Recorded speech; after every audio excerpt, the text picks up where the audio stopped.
Sa likod ng mga pader na ito ay may mga kwentong bihirang marinig. Mga kwentong hindi lamang ng pagkakamali, kundi ng pagbabago. Para sa marami, ang pagkakakulong ang nagsilbing punto ng pagbabago. Ang dating buhay na puno ng galit at maling desisyon ay unti-unting napalitan ng pag-unawa, disiplina at gabay mula sa mga programang pangrehabilitasyon at peace building ng BJMP.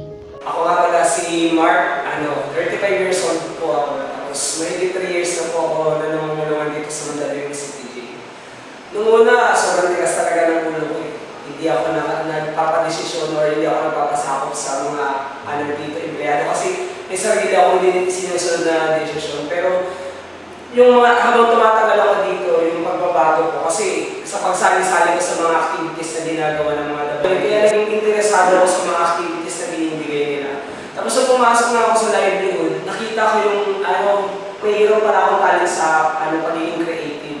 Doon ko yun, dahil natututo kami ng mga bagay-bagay na ginagawa namin sa livelihood, nagkakaroon kami ng idea kung ano yung mga dapat namin gawin na maganda. Katulad yan, yung nag-divert namin yung attention namin dun sa ginagawa namin kasi nagpo-focus kami doon kaya hindi na namin iniisip makipag-apa. Yung attention namin, nagagawa namin ng positive settings doon sa pamilya namin kasi nagpo-focus kami na kapag nagawa namin ito, magkakaroon kami ng pera na may papadala din namin sa kanila. Kaya yung goal namin, matapos namin ito para kumita rin kahit paano, makatulong din kami kahit nasa loob kami sa pamilya namin. Ang kapayapaan sa loob ng kulungan ay refleksyon ng kapayapaan sa komunidad sa hinaharap.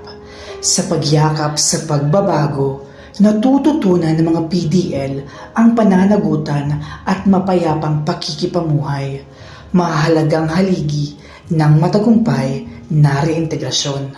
Ako si Richard.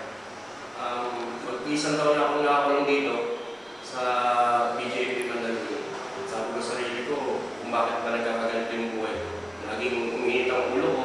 May isang kapamilya ko na kasal-presidente ko rin dito sa Logan na nagtanyaya sa akin.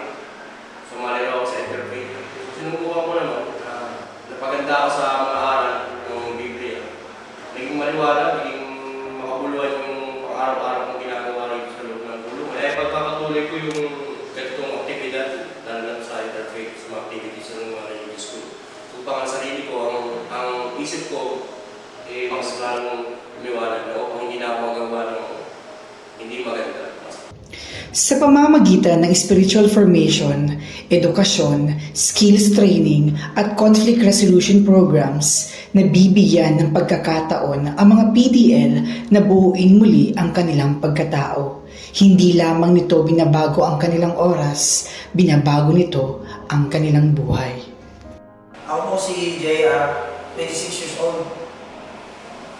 2 taon na po ako mahigit na ako dito. Hindi po kasi ako nakapagtapos ng pag-aaral kaya hindi po ako nalandas.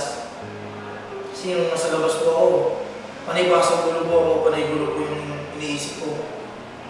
Pagka tinitinang ko po yung tao, iniisip ko po paano po siya makagrabyado. Hanggang sa nakulong po ako. Kasi nung inumit po ako, sa police station pa lang po, hindi po ako makakain, hindi po ako makatulog.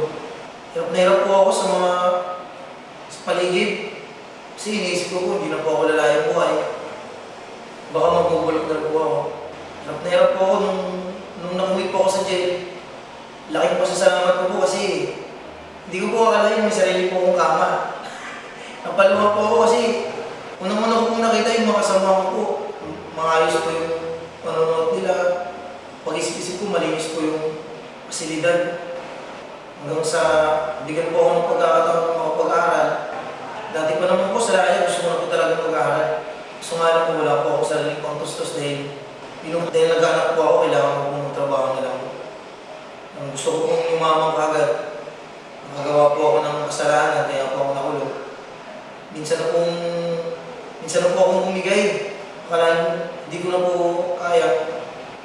Pero dahil po sa pag-aalaga po ng mga officer ko ng BJMP po, pagtanto ko po na kahit po medyo tumatagal na po ako, may pagkakataon po ako makapagtapos na mali para po magkaroon ng bagong buhay.